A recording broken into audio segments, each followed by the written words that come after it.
Well, hello Commanders, Commander Plater here, and welcome to today's second live stream. Why I do this to myself, I will never know. Oh wait, now I remember, because it's something cool. So, today, we have found, I say we, the community has found, an active megaship, or generation ship. Now, this is pretty cool because we don't typically find them very often. Now, if we have a quick look in Galnet News, this is where it was hinted at, which I'm like, it says it was in there, apparently, but at the same time I'm like, here we go, yeah. Additionally, data provided by IAA vessels indicates that we can accurately determine which areas of the galaxy are in need of agronomic treatment. One anomaly involved an unexpected call for supplies from the uplinks system, which need to be investigated. But otherwise, we are satisfied with our detection methods. This is why you read Galnet. This is why you do it. But obviously, guys, if you were here and you're watching, you are hopefully prepared for what is going to be spoilers for any kind of storyline. If you do want to check it out yourself, this is a system that we're going to be going to in just a moment. We are going to, like I say, that uplinks system. That's where we're off to. Hopefully it shouldn't be too far away. But it is. Okay, 301. We can get there in no time at all. So, off we go, lads. Let's go do it. Often tied. That's fair, man. As long as everyone knows what we're in for, that is totally fine. But yeah, shout out to Malik VR who found it. I mean, reading Galnet. That's the way to do it, I guess. Who would have thought, eh? Galnet. They did tell us that Galnet going forward would be essentially all killer, no filler anymore. It would be actual storyline. So, I guess there's that. How many jobs we got? 6. Man, I do love the Asp Explorer. So yeah, there has been a generation ship found that apparently has people inside.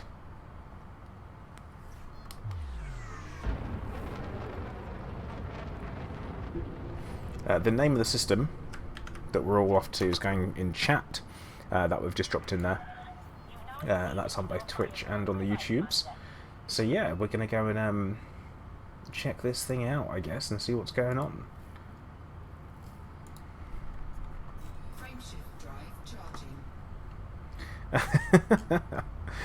Welcome back, Sam. How you doing? You alright?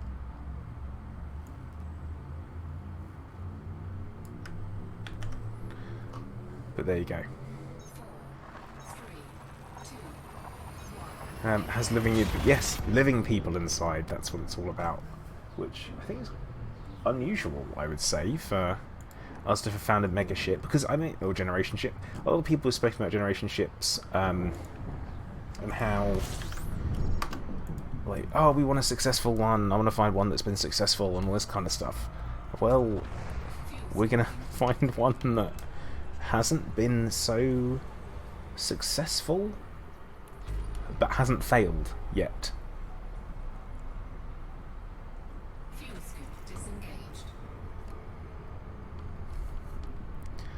Sam, you've been a busy man.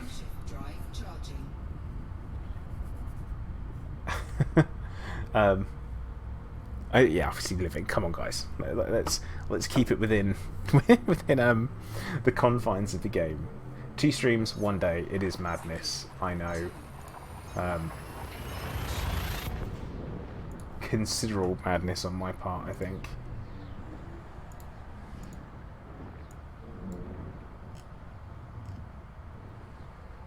But I'm doing it. Doing it.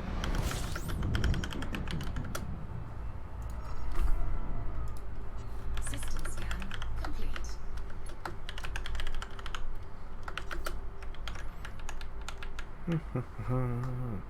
Don't mind me, guys. Don't mind me. Right. Yeah, I'm off to go have a look at it. I mean, technically they could. I mean, could they be? Hmm. And also, how long have they been asking for supplies for? And this is the thing that gets me, the whole generation ship thing, is that if there was one that was found now, why the hell would they still be doing it? And especially considering they're in an inhabited system as well. Makes no sense.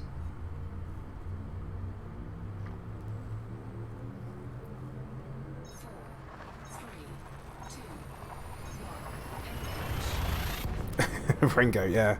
I mean, maybe it was.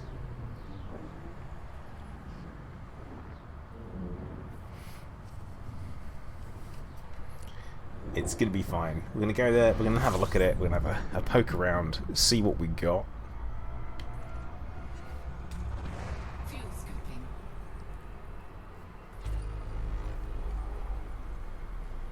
Obviously, guys, not a quick reminder, because it's going to be the second stream of the day, it is important you do hit the like button again, even if you've hit it earlier on. It is a different stream. If you fancy doing that, of course, you can if you like. And come along for the what is hopefully going to be a reasonably interesting journey.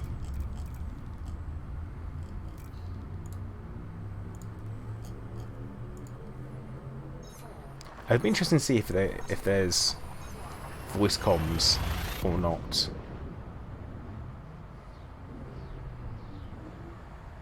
Don't know if there would be. It's a trap. Alright, Akbar, chill out. I don't think it's going to be that bad. Oh, Mr. Seadots, no. No, why would you say that?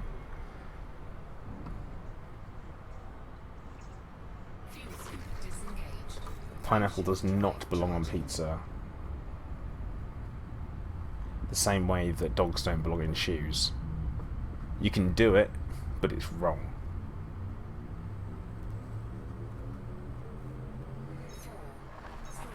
Cats and jumpers, though, that's cool.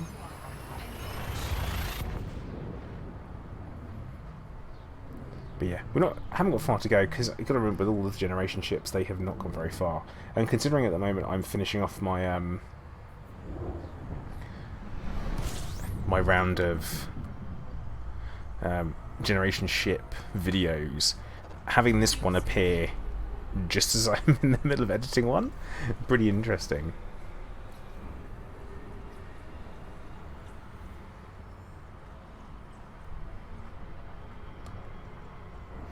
No, a good Hawaiian pizza is still a bad pizza. I'm sorry, I have to stand by my conviction on this.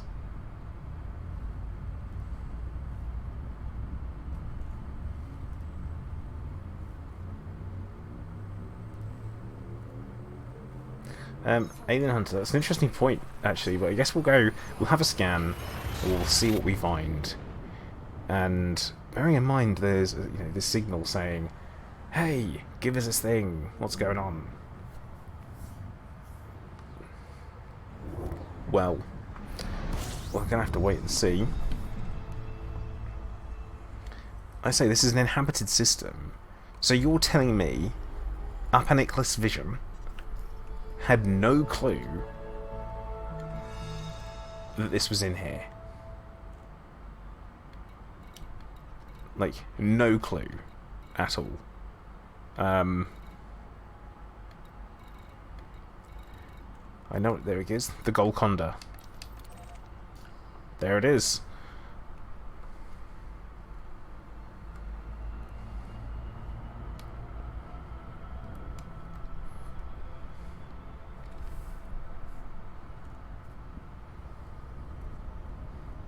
Ridiculous.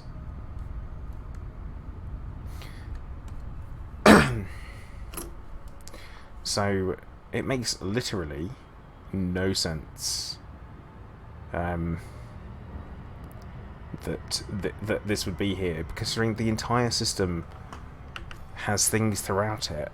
Like, there is people have literally been hunting pirates right next to it. There is an Associated Statistics Bureau right next to it. landable planets which will have installations on. There is no way. No way they wouldn't have seen it.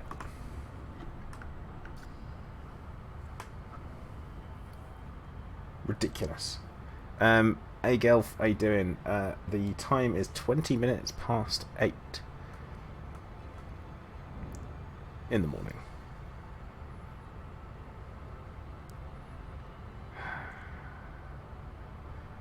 Maybe they're reenactors. I mean, that's more possible than anything, I think. At this point, I just don't understand how they would have got to this point in space and not encountered humanity. Tato, yeah, it seems to be that way. Now, a little bit of a fact for everyone of how the game works. Basically, all voice logs, audio logs, are stored on your computer. Everything else, so all locations, are stored server-side. So any additions can be made server-side. So when you drop into a system, it does ping the server and says what's in there, what's around. And this is what's happening. Cloaked. But yeah, apparently they're running out of food.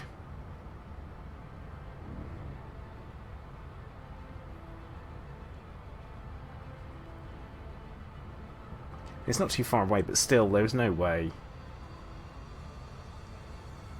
There's no way.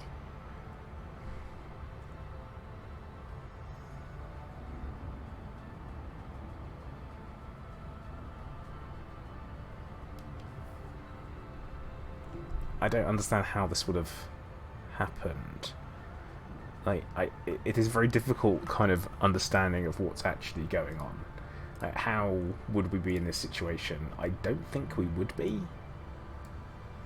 Honestly, I don't think it doesn't add up. That's my thoughts on it. I'm open to law-friendly ideas, of course. We got... No, Tyler, I'm not joining a wing with you.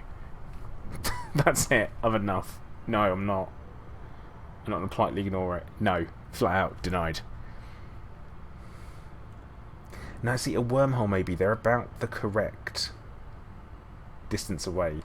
Joy Giant, the significance is there has never been one before.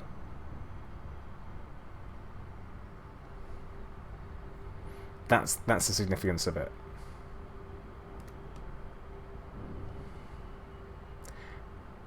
But yeah, I always say there are two possibilities for these types of things. That either it was always there and no one ever found it. Unlikely. Very unlikely, considering it's a thing. It's actually, oh my god, things are dropping into place actually. Right. So, here's the thing. It was either always there, no one ever found it, or two, it was added today as part of the someone's gone in the morning. I went, oh no, I'll just go, ping, throw it up to the along with Galnet and be like, yeah, just activate it, switch it on server side, off we go.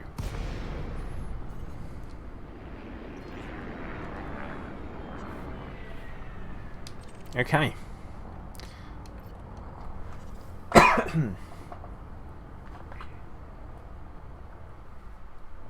But yeah, also, Tato, I think that is a very real possibility. Something similar to that. So, the reason why I say things are dropping into place is that on yesterday's live stream from Frontier, they were asked, is there a chance of any new interstellar initiatives happening? And the response was, right, the response from Page was, well, you'll have to wait and see. Not, we have nothing to announce. It was a, you'll have to wait and see, which probably means we've got some things to come. Now let's go and scan these uplinks.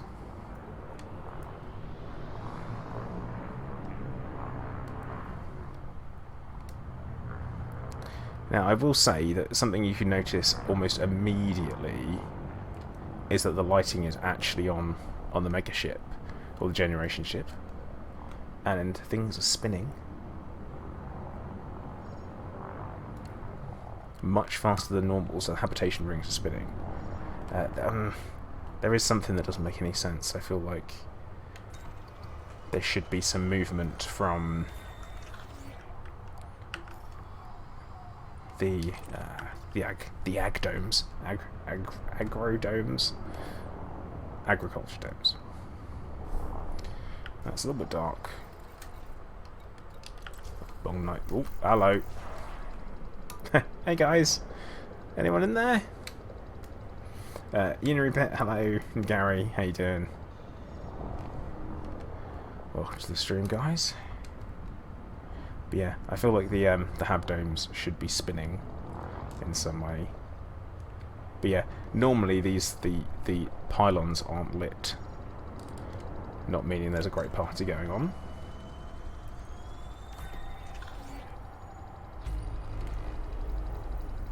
No, I wouldn't say it's super dark. And yeah, I am scanning them in order because it makes it easier for me to go back and read them. What is that? You guys hearing this?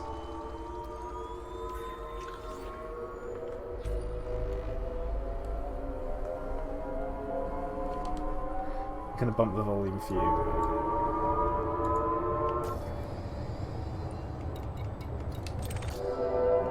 What on earth is that? CMDR Foxtrot? Obviously not. Because here we are.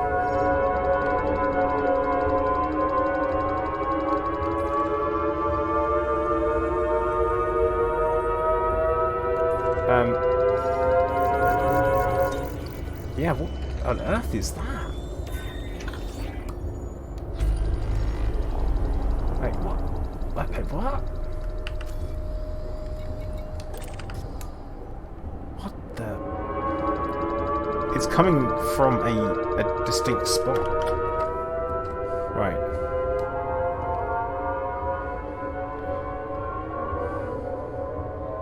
It's coming from somewhere on the ship.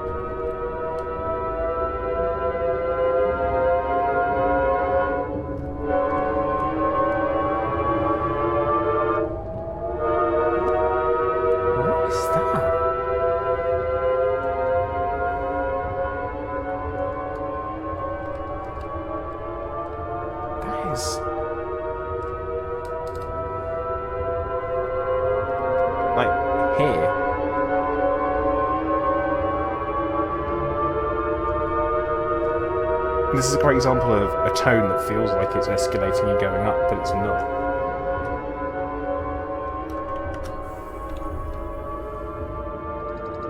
But yeah, chances are it won't have an FSD. Oh, clunk. Clunk. Come on, let's get off that. They must be freaking out. It's coming from the cargo containers.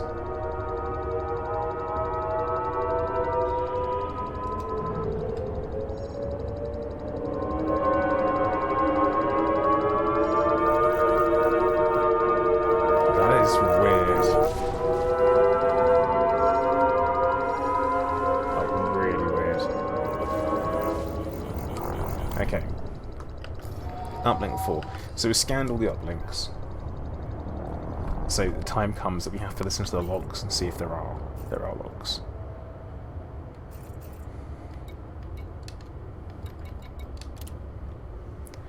Okay, here we go. This is Captain Jonathan Forrester. The Golconda colony needs your help. I don't know how else to say it. To anybody hearing this, this is what's happening. We have a full colony of people on board this vessel. That's tens of thousands of people. And until recently, we've been entirely self-sufficient. But supplies are starting to run low. More specifically, we're lacking a lot of technical components. Air filters, water recyclers, circuit boards, things like that. And it's getting harder to patch this equipment up every year. There's only so long we can make do with what we have. And the other thing, and this is the real kicker, is that there's a disease going around which is knocking us sideways. Flu-like symptoms, but much more serious. People are dying. We're coping as best as we can, but our medical supplies are running low. And if this turns into a full-blown epidemic, then we're going to be in real big trouble. So I made the decision to reach out to you, whoever you are. Hopefully the tech's moved on enough for our signal to be picked up this far out. But the others really weren't sure if I should be doing this, because people here don't want interference from outsiders. But I don't want to worry them by explaining the reality of our situation. They're good people. I don't want them to be scared. So here I am, recording a call for help. Trust me, I wouldn't be asking if I didn't need to. I feel like I don't really know how to do this. I hope you understand. It's been a while. Captain Jonathan Forrester, signing off. Ted called it. Ted called it. Okay, let's check the next one. This is not good, is it? Sierra Foxtrot. Now, obviously, you hate Elite Dangerous so much that you have to come and watch live streams about it, and that's a shame.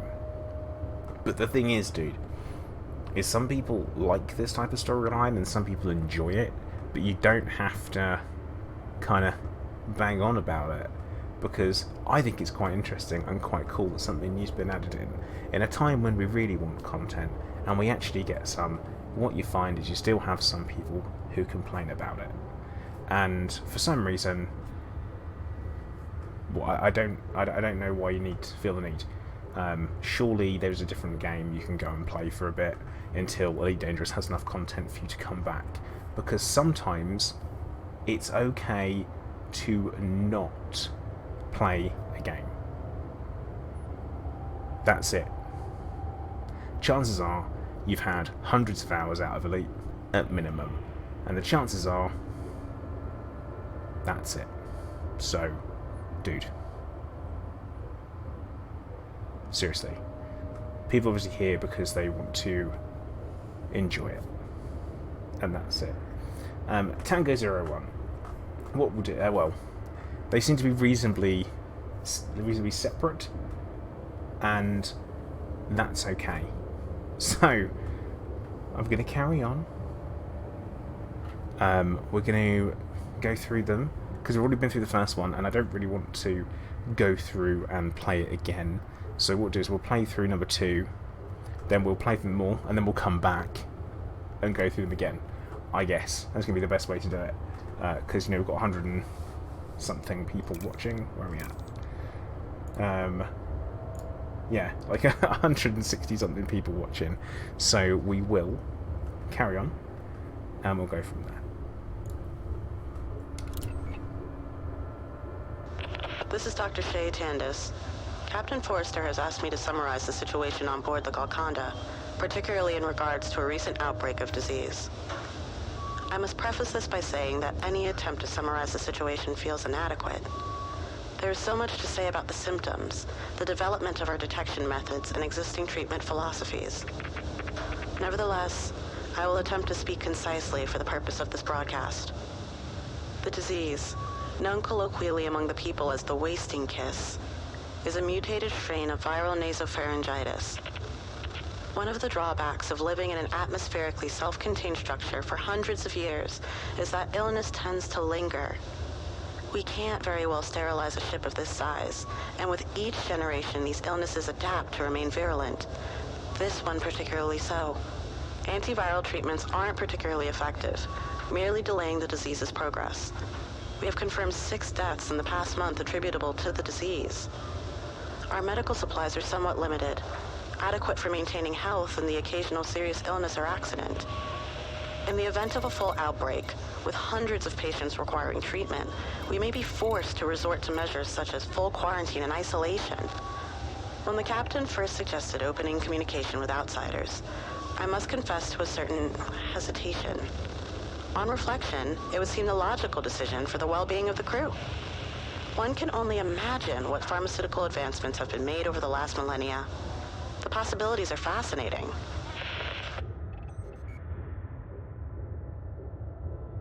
Okay, so that's log number 2. Yes, it was hinted at in Galnet saying that they picked up a signal saying that there was a request for supplies. And this is where it was. So, ladies and gentlemen, read Galnet. It's important. There's always storyline pieces in there. I've not scanned a log. That's stupid, isn't it?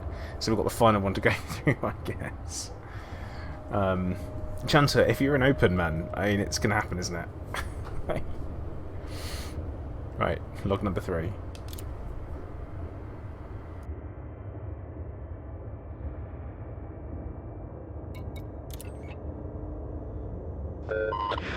Rick Blanchard, Security Chief of the Golconda. First things first. The safety and protection of the people aboard this ship is my primary objective.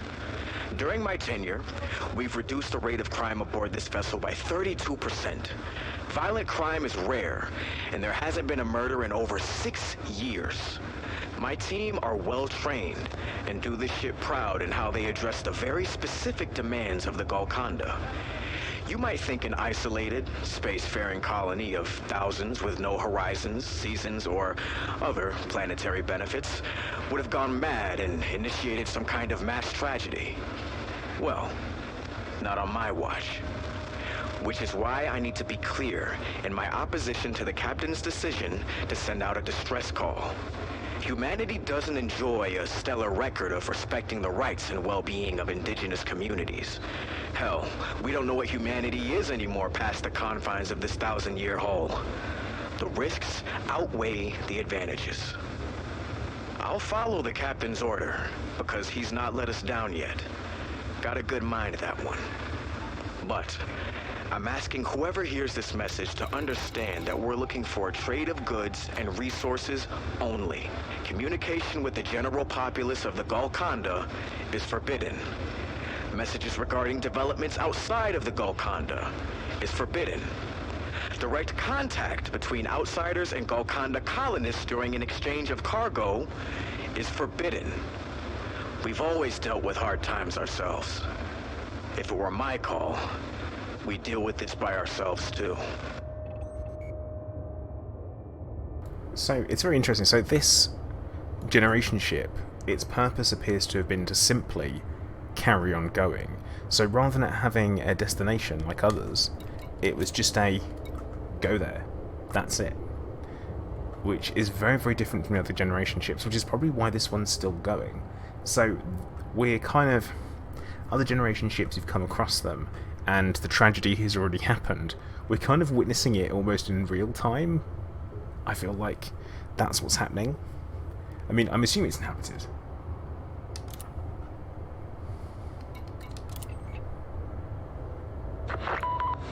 This is Erin Gray of the Golconda. It's my responsibility as custodian to manage the needs of our people and ensure that everyone is fairly represented. I'm recording this message to satisfy the curiosity of anyone who may respond to our distress signal, I suppose. Truth be told, I'm not sure what to say.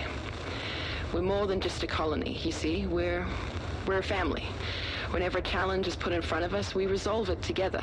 When success is achieved, we celebrate collectively. We have... It's hard to put into words. Our ancestors chose to remain on this vessel centuries ago and leave our original destination behind. They did so because they had grown to love what they had achieved. Logs from that period show their anxiety at the prospect of leaving the Golconda. The generation ships were designed to keep colonists healthy, happy, and entertained, and somewhere in our journey, we came to feel loved, too. And yet, all things must come to an end. Sickness is rife and supplies are low.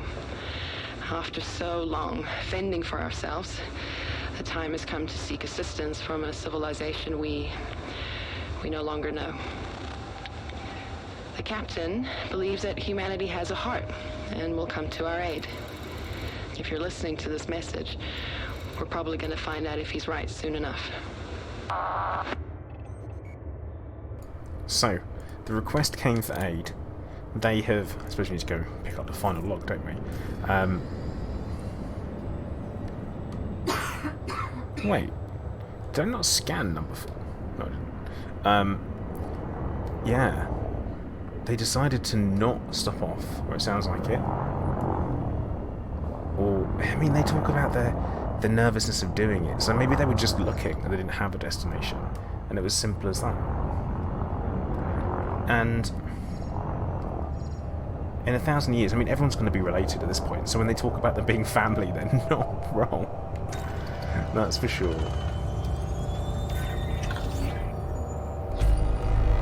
Red Griffin, Golconda is defined as a source of wealth, advantages, and happiness. Interesting. Okay. Final one.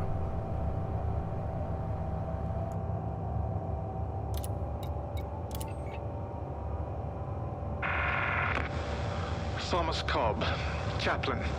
I serve the Golconda, and the Golconda embraces me. Long ago, I would have been called a priest. Somebody authorized to provide guidance according to the rules of a religion. That's the role my predecessors fulfilled, at least. Eventually, the old texts were set aside in favor of a less rigid spiritual philosophy. Being able to view the entire nebula over breakfast inclines one towards the contemplative. There are few things more reformative than a sense of complete insignificance. Now, my role is to show my brothers and sisters that we are all important. Each of us has a role to play. We cannot concern ourselves with the scale of the stage. All we can do is deliver the best performance we can. Each person aboard the Golconda can trace their heritage from the first inhabitants to the current day. In the present, we contemplate the spirit and the soul, allowing the voices of the past to inform our future. Our respect for them, combined with our belief in each other, creates a community of hope. And here we are, over 1,000 years later, about to reach out a hand and hope that humanity accepts it. What lies in store for us, I wonder? What lessons have been learned from history? While I am nervous at the thought of outside assistance, I must admit, the question intrigues me. What did we become?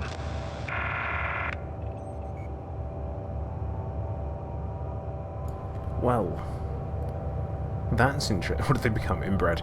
That's a very interesting kind of thought process of things that could be going on there. It doesn't make a lot of sense, I feel like. They don't seem to be thinking about... I mean, I understand that they're kind of terrified of what could be going on, but at the same time, surely you'd want to go out there and... they'd want help. It feels like the captain's after some help.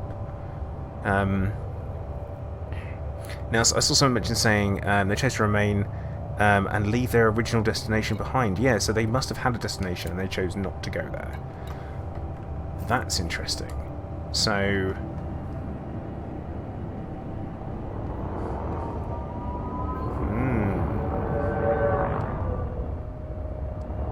an interesting one. I'm not going to shoot it, thank you very much. I don't have any lasers on this thing. So I'll have a quick look down here. Have a look at the Ag Dome. And what we're going to do is we're going to turn ship lights on. Because...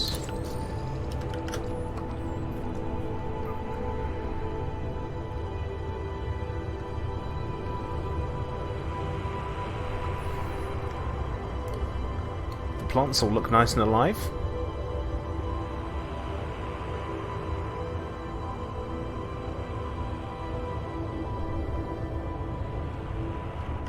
Yeah, plants are alive. They do look like potatoes. But then, you got to think they're great. Yeah, so now, when the guy talks about his brothers and sisters, all I can think about is after 1,000 years of inbreeding, then yes, you would all be brothers and sisters, wouldn't you? And saying that everyone can trace their lineage back doesn't necessarily mean a huge amount, considering you'd expect them to keep genealogy records to make sure that inbreeding will be kept to a minimum. Now, because you'd want to avoid that to prevent anything. Philip, today's post, it's hidden, like really, really well hidden. So this was found, look at the Gold Galnet news. Family Vine.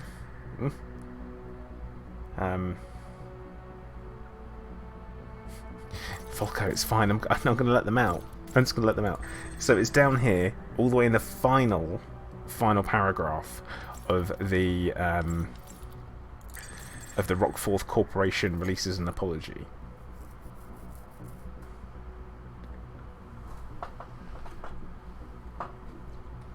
And they say, additionally, data provided IAA vessels indicate that we are currently unable to determine areas of the galaxy are in need of agronomic treatment. One anomaly involved an unexpected call for supplies from the Upper Nicholas system, which will need to be investigated, but otherwise we are satisfied with our detection methods.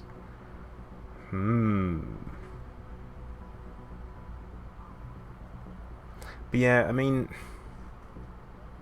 I don't know, it depends how long. It's a fair point that you could, there's enough there's kind of like enough of the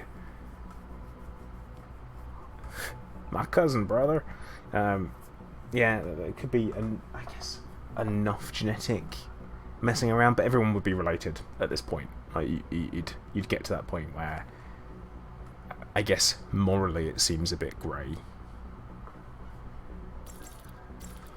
But yes, so chances are they have a condition and they probably need something, and they're after something. So who knows?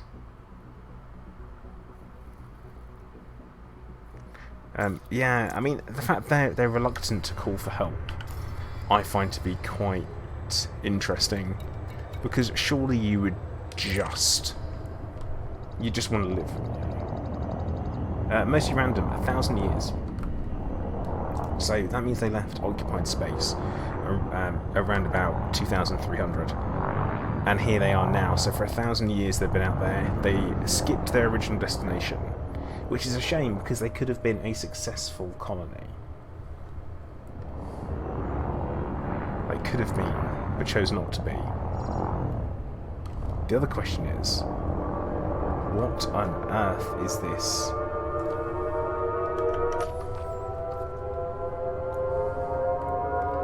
Like, what is this?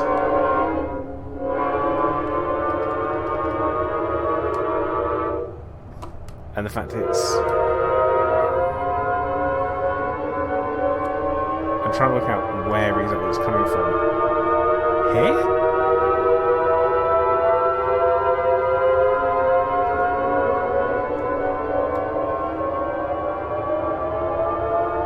Yeah, nasopharyngeal is flu, basically. Call it what it is. Doom's End could only be 10 generations, but that's okay. No, and I'll tell you why it wouldn't be, because that would be assuming that every generation lived to 100 and only had children once they were 100. That's the problem with that. So, let's have a look at where we are now, shall we?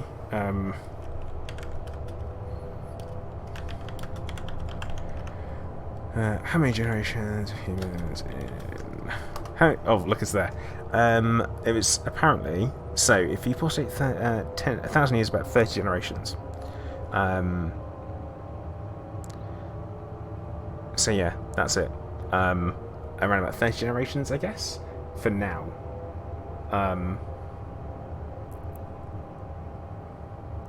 But yeah, so it definitely isn't only 10 generations, that's for sure.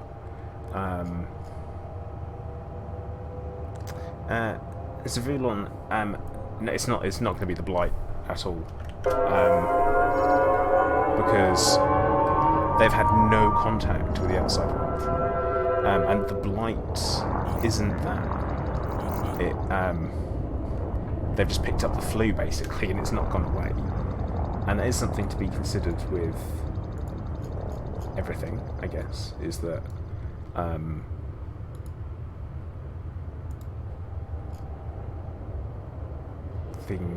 things happen. No, there won't be. There won't be.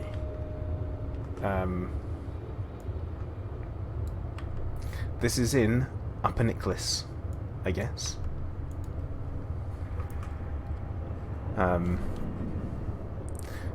United States Citizenship and Immigration Services. 1, you're not really them. It's not a cool, funny name.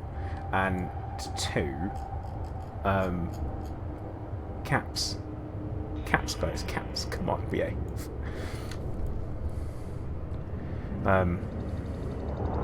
You want to hear the logs again? Okay, we'll do the logs again. Soronkas, I mean, that's your go-to.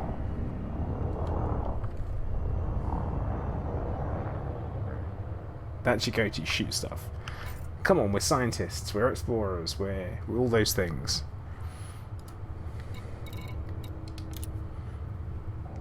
Right, let's give it a play.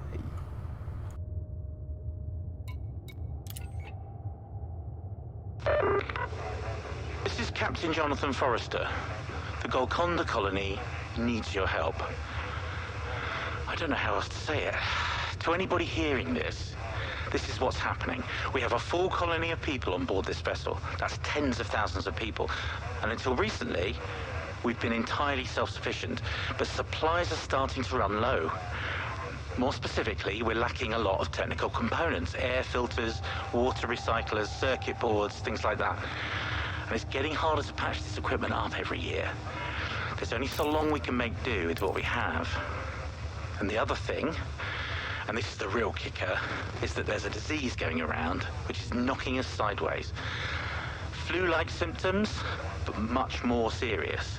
People are dying. We're coping as best as we can, but our medical supplies are running low. And if this turns into a full-blown epidemic, then we're going to be in real big trouble. So I made the decision to reach out to you, whoever you are. Hopefully the tech's moved on enough for our signal to be picked up this far out. But the others really weren't sure if I should be doing this, because people here don't want interference from outsiders. But I don't want to worry them by explaining the reality of our situation. They're good people. I don't want them to be scared. So here I am, recording a call for help. Trust me, I wouldn't be asking if I didn't need to. I feel like I don't really know how to do this. I hope you understand. It's been a while. Captain Jonathan Forrester, signing off.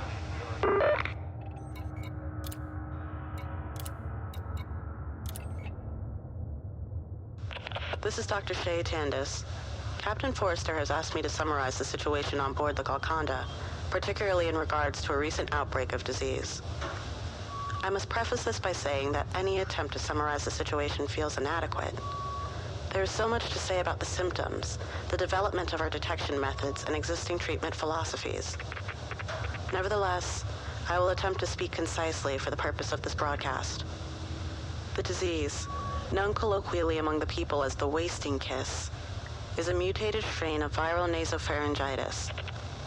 One of the drawbacks of living in an atmospherically self-contained structure for hundreds of years is that illness tends to linger.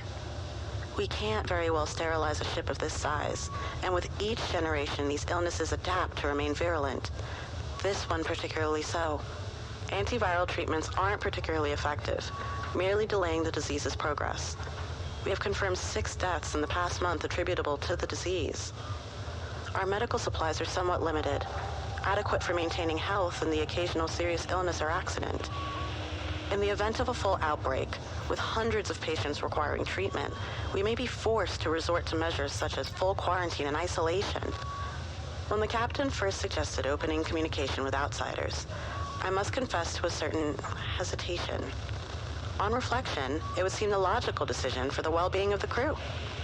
One can only imagine what pharmaceutical advancements have been made over the last millennia. The possibilities are fascinating.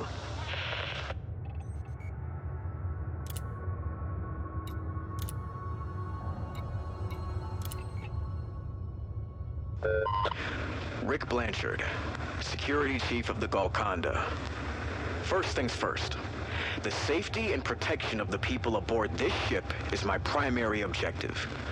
During my tenure, we've reduced the rate of crime aboard this vessel by 32%. Violent crime is rare, and there hasn't been a murder in over 6 years. My team are well-trained and do this ship proud in how they address the very specific demands of the Golconda. You might think an isolated, spacefaring colony of thousands with no horizons, seasons, or other planetary benefits would have gone mad and initiated some kind of mass tragedy. Well, not on my watch. Which is why I need to be clear in my opposition to the captain's decision to send out a distress call. Humanity doesn't enjoy a stellar record of respecting the rights and well-being of indigenous communities. Hell, we don't know what humanity is anymore past the confines of this 1,000-year hull. The risks outweigh the advantages. I'll follow the captain's order, because he's not let us down yet. Got a good mind, that one.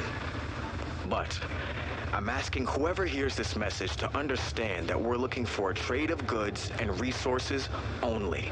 Communication with the general populace of the Golconda is forbidden. Messages regarding developments outside of the Golconda is forbidden. Direct contact between outsiders and Golconda colonists during an exchange of cargo is forbidden. We've always dealt with hard times ourselves. If it were my call, we deal with this by ourselves, too.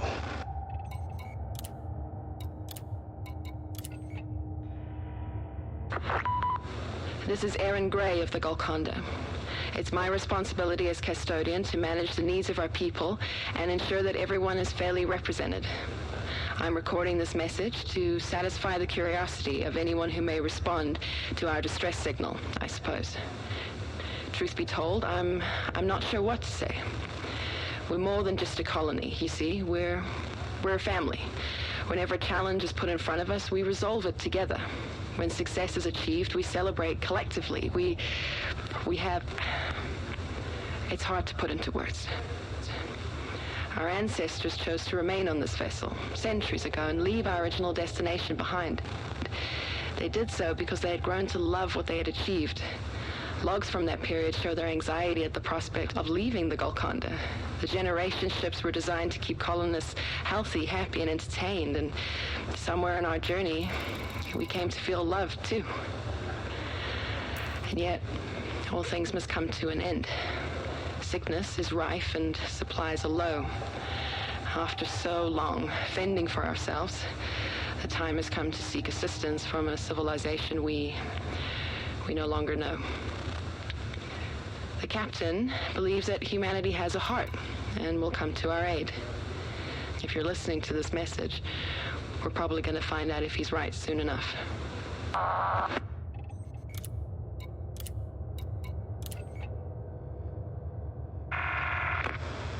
Thomas Cobb, chaplain. I serve the Golconda, and the Golconda embraces me. Long ago, I would have been called a priest. Somebody authorized to provide guidance according to the rules of a religion. That's the role my predecessors fulfilled, at least. Eventually, the old texts were set aside in favor of a less rigid spiritual philosophy. Being able to view the entire nebula over breakfast inclines one towards the contemplative. There are few things more reformative than a sense of complete insignificance. Now, my role is to show my brothers and sisters that we are all important. Each of us has a role to play. We cannot concern ourselves with the scale of the stage. All we can do is deliver the best performance we can. Each person aboard the Golconda can trace their heritage from the first inhabitants to the current day. In the present, we contemplate the spirit and the soul, allowing the voices of the past to inform our future. Our respect for them, combined with our belief in each other, creates a community of hope. And here we are, over 1,000 years later, about to reach out a hand and hope that humanity accepts it. What lies in store for us, I wonder? What lessons have been learned from history? While I am nervous at the thought of outside assistance, I must admit, the question intrigues me. What did we become? Well, so, a couple of comments there from people who've been saying the accents are strange. Now,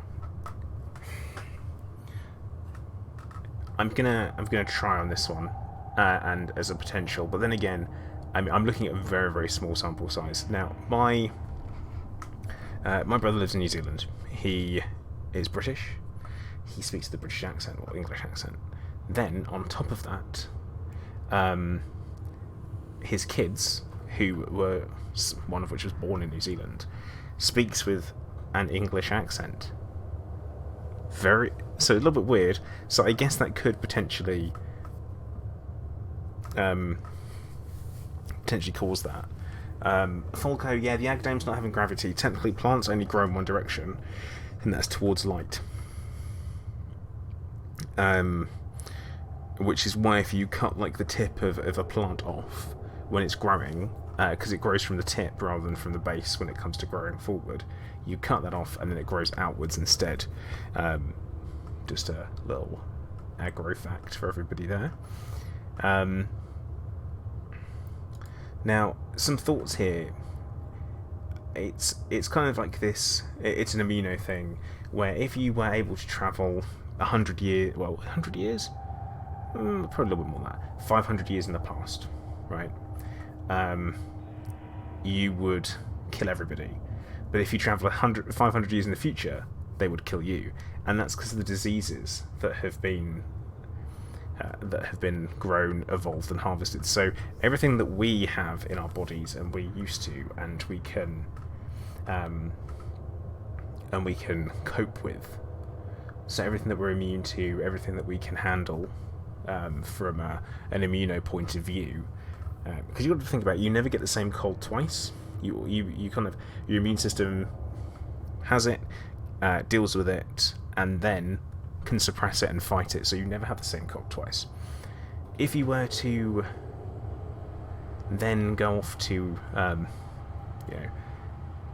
you had to take that with you, and this is the same reason why isolated tribes get killed off, the same way that the Mayans, Incas, got killed by the Spanish conquistadors, was mainly through disease. So this could be the same situation. Now, what has evolved in there and in their ship is something completely different to what has evolved outside of it. So that means that whatever's in there could be lethal to us, and whatever we have will be lethal to them after 1,000 years. You've been exposed to it, you've gathered immunity to it over a long period of time. Now, we've had some questions about how can we interact with the ship. I've got no option, basically. On the uplinks, no options to do anything whatsoever. So it does seem to be sitting here just like a normal ship. Oh man, you know what they've not done? They've not fixed the UI bug. Come on, FDev. Come on. It pains me to say it, but guys, you gotta fix this stuff. So I can't get off this panel, but I can be around.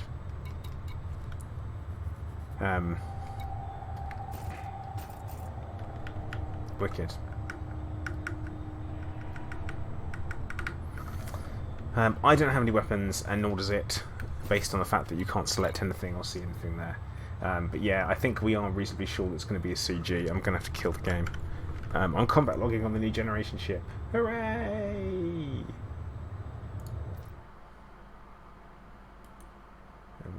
get that closed. Cool, let's even get out to the main menu and go from there, actually. Go to solo for this.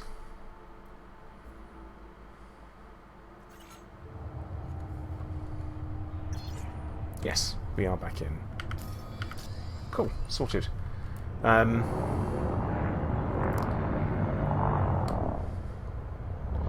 Now, like I said, compared to a normal... This looks more like a mega ship in the sense that it has the lighting that's active. That's different compared to generation ships, which normally the red glowy bits, the lighting, is dark and non-functioning.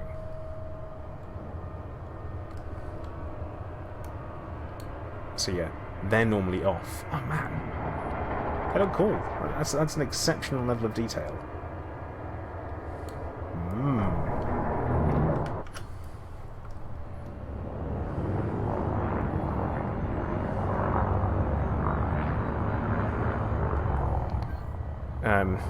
Right, Tyler, stop, man. Like, dude, stop. You don't have to constantly message me about stuff. It's cool. It's fine. I'll get around to it. There's not really anything special about the fact that the shield at the front has got craters in. That is kind of what you'd expect it to be. Muddy Funster, when you're talking about the story of the new cargo carrier freight shippy thingy jammies, if you mean the what's the word I'm looking for? Fleet carriers, they're currently postponed, basically, and that's it. That's what they do. They have been postponed, and we don't know an exact date of when they're happening, apart from first quarter, no, second quarter of next year. So I think June. Just think June, end of June, and if it's before the end of June, then it's fine. But yeah, there is some damage to the shield at the front, which is to be expected. There is. I mean, it's been doing this thing.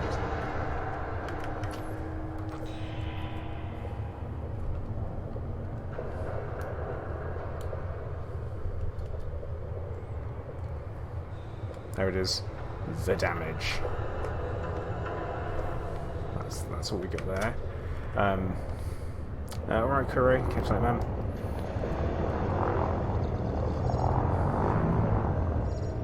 And normally, on other generation ships, this particular piece here is flickering.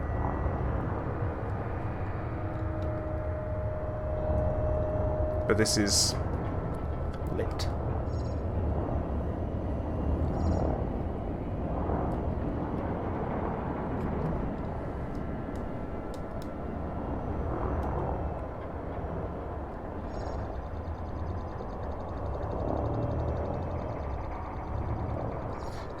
It looks old. I mean, it does look old. There is no denying that. You're looking at this here, which makes sense considering it's 1,000 years old.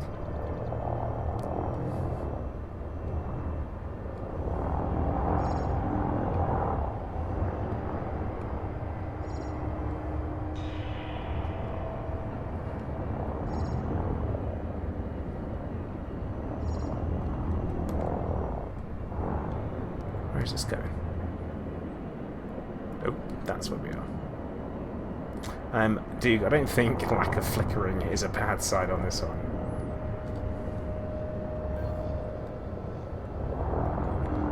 I mean, lack of flickering is positive because it's all working fine. And normally, again, the lights on the side of the mega ship here are kind of like this low blue light. But yeah, it could be worse. I mean, had these been spinning in some way, then that means that everything would be pinned to the glass. So, I mean, from a technical idea, I guess what you'd want to do if it were to spin is that you would have the actual domes facing towards the main construct of the ship, and they would be swung like a pendulum that kind of way around it, or a centrifuge.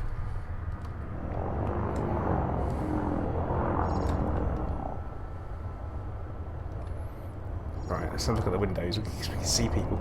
Technically, we're not allowed to communicate with them, although I don't know why we wouldn't be able to communicate. Beyond the Sabre, to know.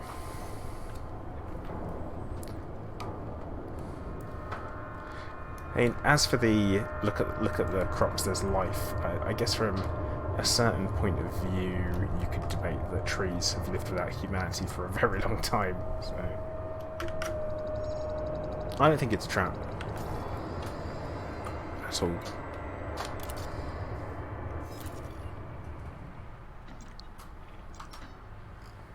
So, where is this from Sol? Because the question has been asked. I always do this. I'm just going to search for it. Because I was way off, apparently. Oh my god, I've even got it marked. So yeah, 171 light years from Sol. So, even still, that might be travelling slower than the speed of light. If it's travelled 171 light years, that's still freaking close. Well, looks like it's freaking gone bloody fast. That's the thing. It's gone fast for it to be all the way out there. But to find itself in a system, can we calculate its speed? Anyone? Anyone calculate its speed? Who fancies doing that? I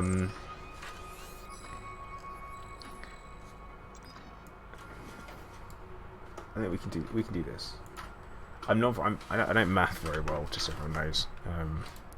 I typically know the answer more like so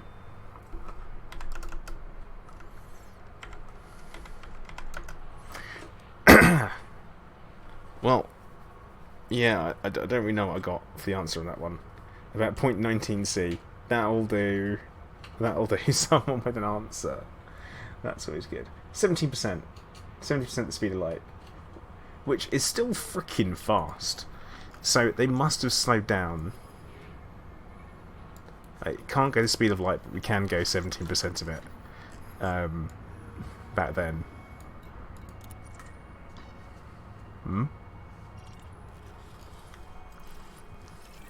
Interesting considering where it's found out here. Orbiting around. And it was oh god, really? So, why is this name okay? How can this name be okay? But I'm not allowed to call my ship the Golden Compass. Really? Gag Reflex Barbie. Fantastic. That's the person that mapped this system. So it's been mapped, which means it wasn't there. So it was 100% like switched on. Okay, time to see where it has come from. I'll try and work out if we can see where it's come from. The direction.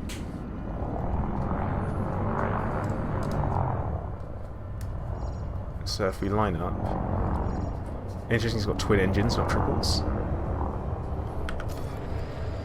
And we're going to go into the galaxy map. If we select Sol, that should give us the most direct, because I assume it's going in a direct route. I struggle with the, I mean, it's not far, is it? Any one of these systems pretty much along the straight line to Sol. So anything along, well, I guess kind of along there, would have potentially have been their target. And thinking about how long the generation ships were supposed to go for, it could have been any of them, any of these systems. It could have been Altair. It could have, like, going along that route.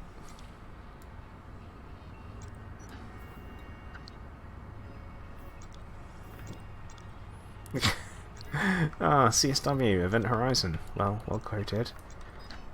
Where we're going, we don't need eyes.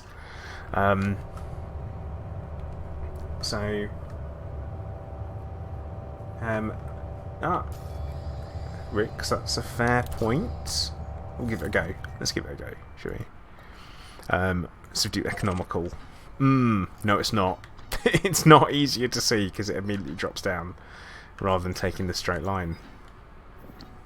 So maybe not.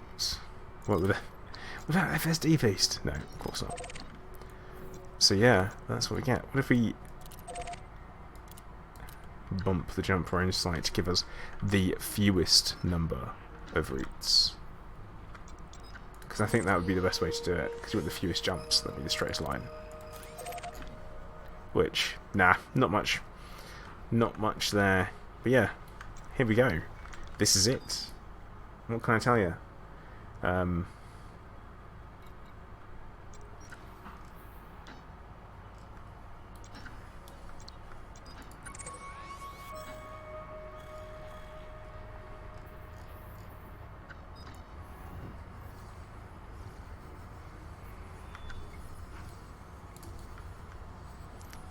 Any of these, which would then make you think that, I guess, once faster than light travel was invented in the Elite Universe, that they would have just gone, huh, guess I didn't make it, and gone for it anyway. I could select it without route plotting, not a bad idea. Ooh, give it a select. So we know we're 172 light years, but even then, that's going to give us a... We know that it's basically straight lined it. I mean, that's what it looks like to me. So it's made a complete straight line out there.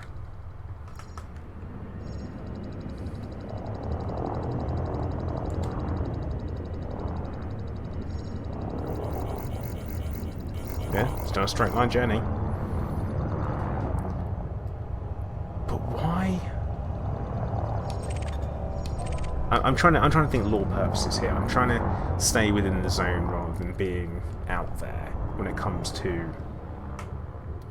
that kind of, hey, let's forget about law for a minute.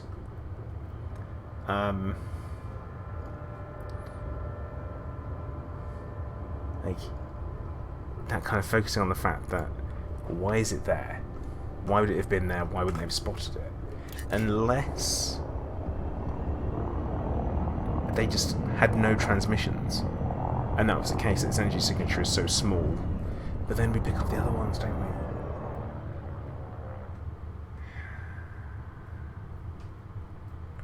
So I'm going to assume that the original destination was along that line.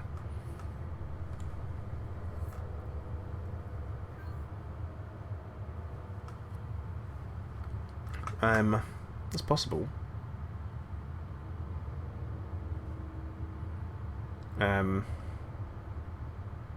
It was Spaceman. I guess they would correct their course, wouldn't they?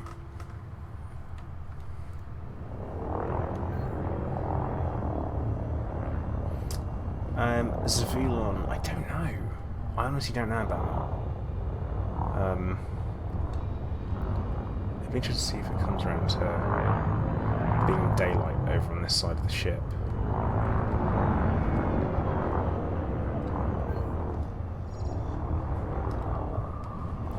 But then again, a lot of the generation ships are stationary now. This one potentially hasn't. But wormholes aren't canon in Elite. There's no kind of existence of them or sign of them in any way, shape or form. I don't know. Right, I'm going to quickly mention we've been streaming for an hour and 10 minutes now-ish. I think it's probably time for me to give a bit of an update to everyone, so everyone knows what we're doing and what we're looking at. So we are looking at a generation ship here in the... I almost remembered the name of the system, then I didn't. Upper Nicholas system. And it's an inhabited generation ship. They are asking for aid, but we are forbidden for direct communication and contact with the people that are on this mega ship. So, a generation ship, you're gonna have to fill. You have to swap them over for you.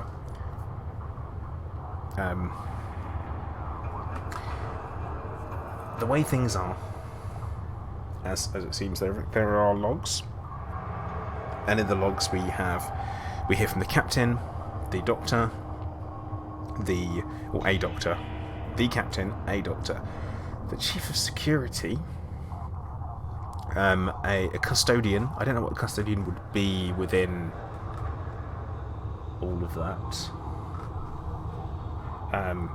Also in there we have the chaplain, would be a priest, very much be a priest. And it appears to be a virus that's going around inside the ship. So, who knows? I've got to be honest, guys, I think you're going way out there with the idea that it is either an AI or a Thargoid plot for revenge or a trap. I don't think it's any of those things. I think it's genuinely what it seems to be. Listening to the voice logs, Captain sounded very breathy, like he was sick. So the doctor didn't sound too hot, nor the custodian. Security sounded fine, and the chaplain, he sounded alright. But he keeps talking about everyone's role to play, which is an interesting choice of words, considering he's talking about the way that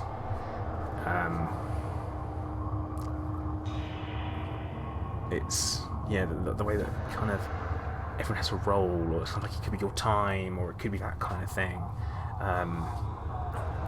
And there could be something into it. Also, a quick mention, they spoke about without seasons or horizon, and I'm going to full tinfoil hat here.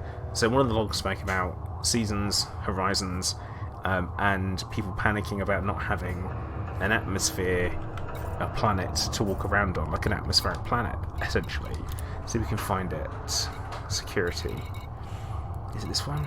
Security one.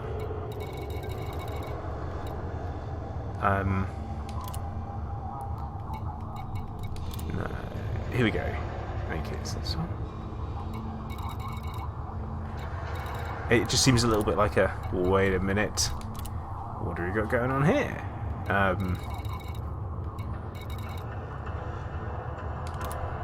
Let's see if I can find it. I kind of want to read it word for word rather than paraphrase.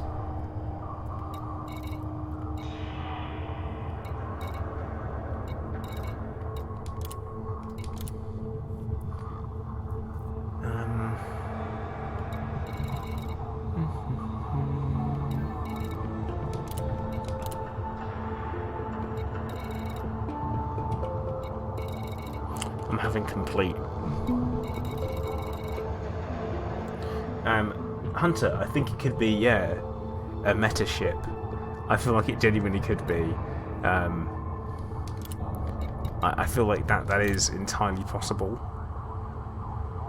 And also talking about the viruses constantly being around and carrying on. It's literally what's happening in hospitals, you know, obviously with bacteria, MRSA, that thing. Wasting kiss, all that. Literally it was there. I'm trying to find it. It was a security dude from Vortex. Right, cool. That's fine.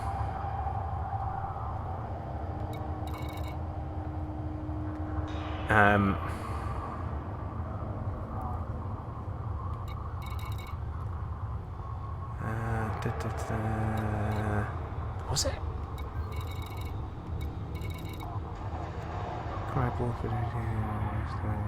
Okay, yeah. So, you might think an isolated spacefaring colony of thousands with no horizons, seasons, or other planetary benefits would have gone mad and initiated some kind of mass tragedy. Not on my watch. Now, just saying. Right, Zancom, you're saying it realistically would be raided by pirates. Why? Why would you want 1,000-year-old tech? It's all out of date. It's crap. And guys, can we stop talking about bloody Brexit? We're talking about computer games here. Do we have to focus on something like that? I think I have a no politics rule. Or I try to have a no politics rule. Now, Yeah, that's the thing. I think that's meta, and I think it's an indication that we're going to be getting atmospheric landings.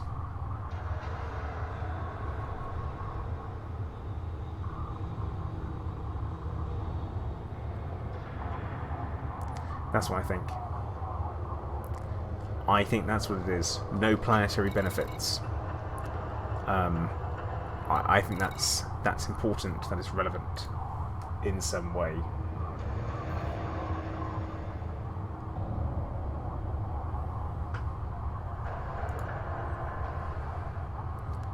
So, could be that.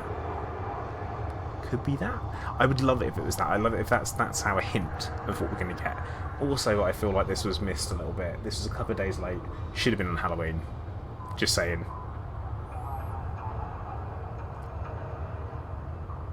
But no, what planetary benefits do we have? Or should I say, no other planetary benefits?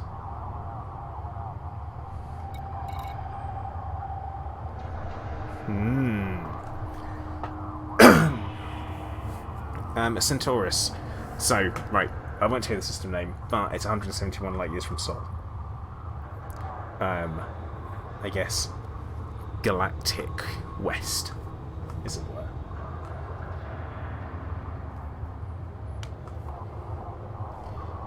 Clive, what are you doing? No. Thank you. So yeah, that's we disciplined my cat. I'm sorry. That's my full-on tin foil hat. So maybe, just maybe, we've got some news on the horizon that we don't know about. And yeah, I'm 100% making that up as we go along. What would be the next system in that straight line? That's not a bad idea for us to look at. It's like, let me just get my ruler, and we'll have a look. I'm not exactly convinced that would help. It's gonna be an easy one to work out. Let's say if it's going in a straight line, it's kind of roughly down and across, so I think it could be Col 285.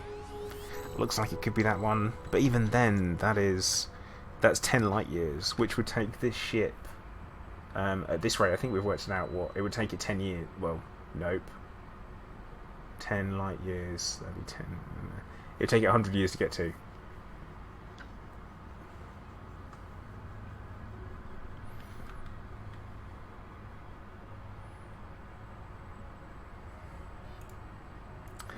Arthur, it's in Upper Nicholas, or Upper Nicholas.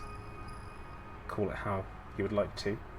But yeah, that's where it is, Upper Nicholas. So, I mean, that's possible, but the only thing, I mean, that system, like, Skilsla. I mean, I'm looking at if we create that line there, so we've got Sol directly in line at this point. It's, I guess, I mean, yeah, it could be, I mean, one down, yeah, it's not, there's nothing directly in line from an obvious point of view, I don't think. Or even if we pick Sol and we get the two aligned, I don't think there's anything there. I get a real feeling that its journey has ended, and also it may have come that way, but the nearest body for us, I mean, it's not in orbit, is it? That's not. It's close, but it's not.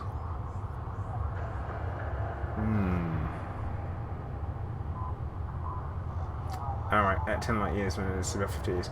Thank you. I can't do maths. I can't do it. There is some potential that it would maybe...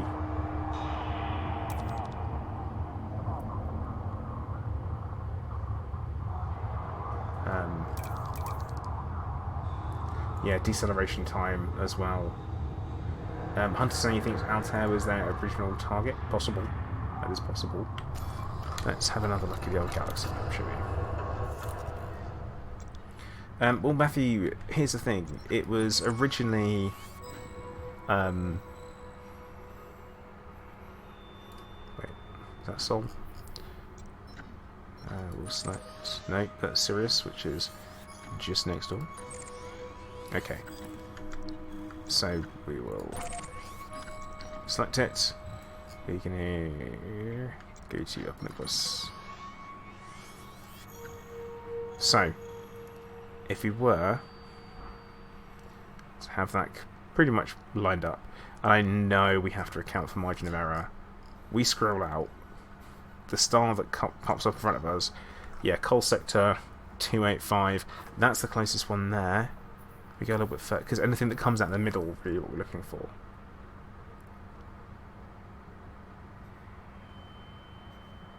I don't know if it's worth looking in other places, because there's nothing on Galnet. And this is where this came from, so yeah, there is that. There's that one there. We go a little bit further. Anything that pops from direct side of us. I mean, yeah, you could say that. The coal, yeah, because they're going to coal 285.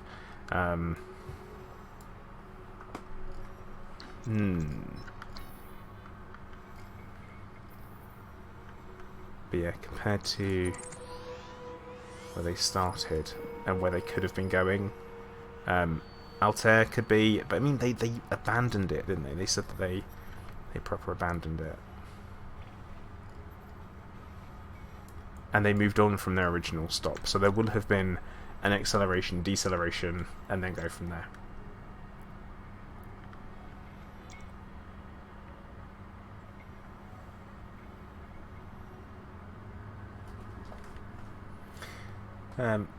It's an interesting one. Yeah, MK, pretty much. That's what we're talking about. It could be anything on the way, because you don't know how they've changed direction. And here's another thing to think about. If you're just going to live on a spaceship forever, and that's pretty much what you've committed to, why would you travel anywhere? And yeah, you could say, oh, it's for exploration. Well, guess what? Everyone's already been there, because you're going slower than the speed of light. Everyone has been there. So, what are you doing?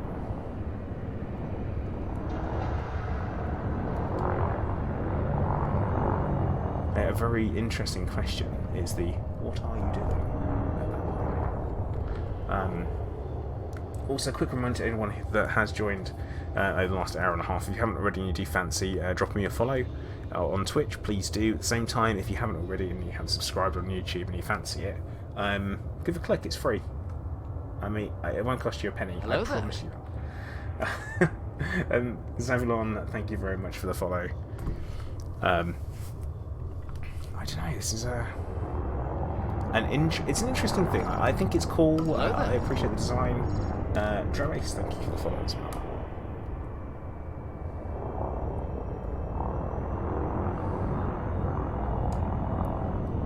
And yeah, I mean, it's a very nice looking, very well put together crop. Quebec, yeah, it will. I mean, it won't contain that's, well, conservation of motion. The outside force in this case would be the engines. And here's the thing, it's a generation ship. Yep, it's awake. I guess you call it awake by saying that it's got lights on it and stuff. But the engines aren't going, so it must have stopped. Combined with the fact that it's in the same place and it hasn't moved yet. And I'm not watching it speed away from me.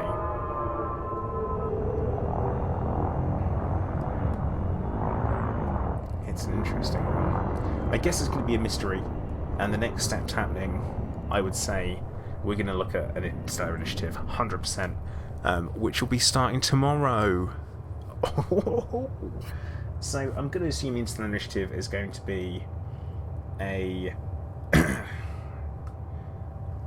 cargo delivery one, food, circuitry, consumer electronics, stuff like that, definitely. James, yes, there are people aboard. We do have voice logs, which we've played a couple of times already, so before we call time on the stream later on, we'll definitely go through them one more time. They're well voice acted. I will question some of it. But yeah, there's no date on the logs. Now, normally on the logs on the megaship, they're dated. So they actually say when they were recorded, like how long into the journey, and all that kind of stuff. But no.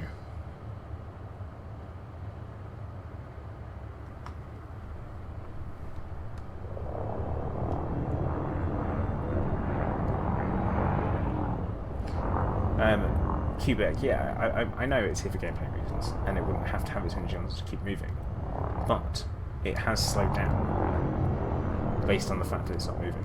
Like, we have to, we're either role-playing it or we're not, so I'm going to role-play it hardcore now for a minute. So they've obviously stopped to decide to ask for help. They've stopped in the system, they've asked for it. None of them are happy about it. It's just the way it is. Yannick, thank you very much. Other crop fields, the maps of some systems. No. I don't think so. But it's a ship that is obviously still functioning, they are struggling, and it's just the way things are. They've asked for help. They don't feel good about it, they don't really want to. And we're going to wait until we, I guess, get full confirmation of whether we should. So I'm going to assume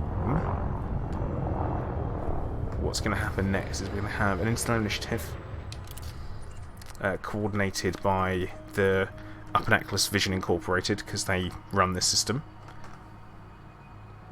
asking people to bring different items of cargo to Fozzard Port.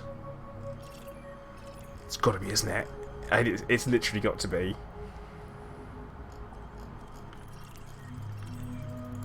PK, if you can use the external cam to get in them, but I'm going to show you the most hated thing for a content creator with the external cam.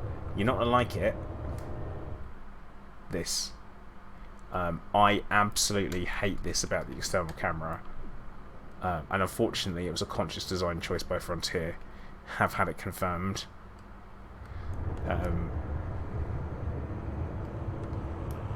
What you can see is there's some little tractors in there.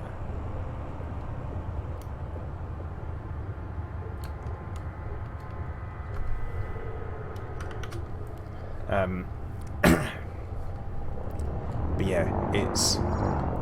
I think we're going to get into an initiative tomorrow, and it's going to be all about this generation ship somehow. What I really would have liked, and this is me talking about, is I really would have wanted. So you know the mega ships have got scenarios to them. We have to repair them. If we'd had that for this, that would have been amazing. That would have been great. It would have been that spot on great piece of gameplay where you can go in and do it, and you can actually feel like you're making a difference to it. And maybe it's you have to repair so many, or you could deliver. They could put slots on there where you deliver stuff. I don't know if that would be.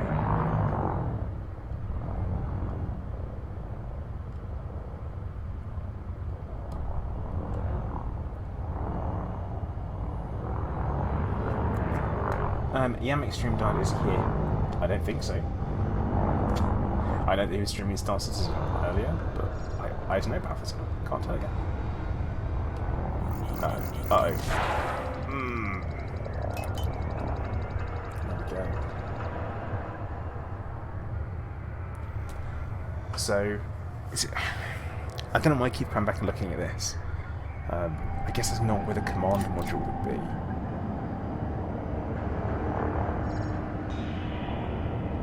Power source, I'm gonna say it was put in today.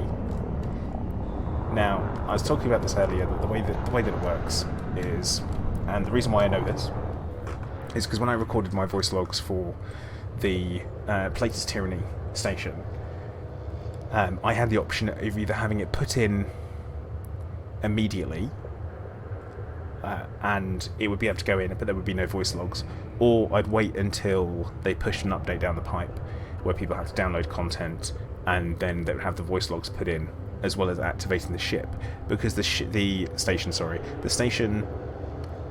is essentially put in via server-side changes. That's a server-side update versus the logs. So these logs will have been sat in your computer since the last update for Elite Dangerous. That's how long that's been in there. So the last time that you've had a download or an update for Elite Dangerous was when these were pushed through. So this was planned ages ago.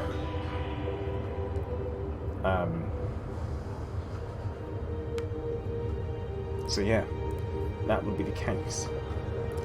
Because people find stuff really quickly. You've got to think there are still thousands of people playing this game, going through the same systems over and over again.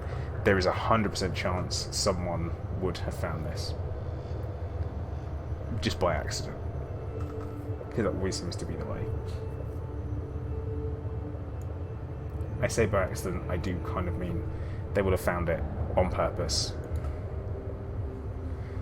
But you get the picture, right?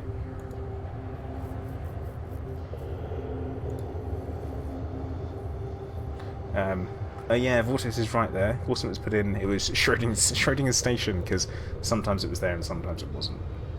That was weird. And sometimes it was on the map and then it wasn't, and then it slowly rolled out and it was. So the different server clusters, I assume.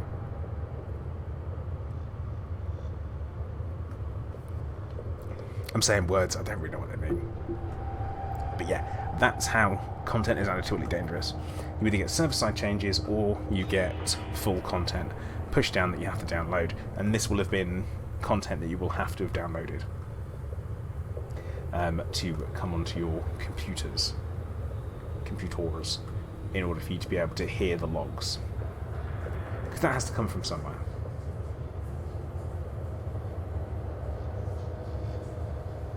Because that is just the way that it works. PK, if you're saying it sounds right to you and you should know, how should you know? Yeah, Clive wants to know as well. How should you know, Clive? You're supposed to meow then. There's one time you were meant to meow and you didn't. So yeah, I don't know. I'm a little bit torn up on the lore side of things on this one, how things would land on it and all that kind of stuff. But that's just the way it is, I guess. We don't really know. But I'm going to call it tomorrow. Tato already called that there'd be a disease on the ship before we even scanned the logs. Well played, sir. But if you already knew, there'll be trouble. And, so we're calling it tomorrow. There's going to be a start of an interstellar initiative. Oh, PKF, that's good. Well, at least it means it sounds about right for me. I've got a rough idea how things work. I know a little bit about everything. So, Interstellar Initiative starts tomorrow. It's going to be all about this generation ship.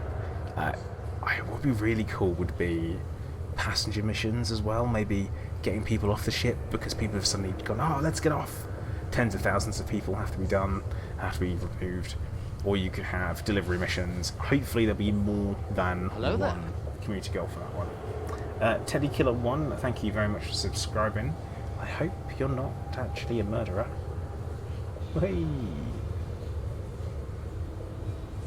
But Pete, like I was saying earlier, that's the thing about the immune system, the way it works, is that typically you're more immune to something that you are more exposed to, and you gain a lot of your antibodies through your mother's, through breast milk. And if your mother's been exposed to a disease and you were breastfed, then you would actually gain some natural immunity to something along the way.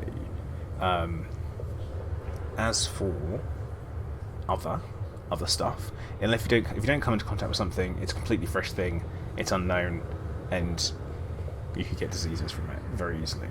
But I am going to call time for my stream there, guys, because I don't really have much more to add at this point. We're around about that kind of time, and I just started talking about breastfeeding and immunity, so we're going to call it time there. Hopefully I will see you all tomorrow for the beginning of the Interstellar Initiative. It should be interesting to see how it pans out. But please do make sure that you hit the like button on the way out if you haven't already. Same time, you've got to follow on Twitch, and also subscribe on YouTube if you haven't already. Much appreciated if you did. I'm going to be streaming a little bit more regularly at the moment. Well, hopefully anyway, I'm just going to try to put a little bit more content out there for you guys, because I know it's been a little bit thin on the ground, mainly because I've been super bummed out about life in general, in particular health stuff. But I'm going to call it time there, like I said. So, if you haven't done it already, like I said, do follow on Twitch, subscribe on YouTube, and all that good stuff. But okay guys, once again, thank you very much for watching. Commander Plater, out.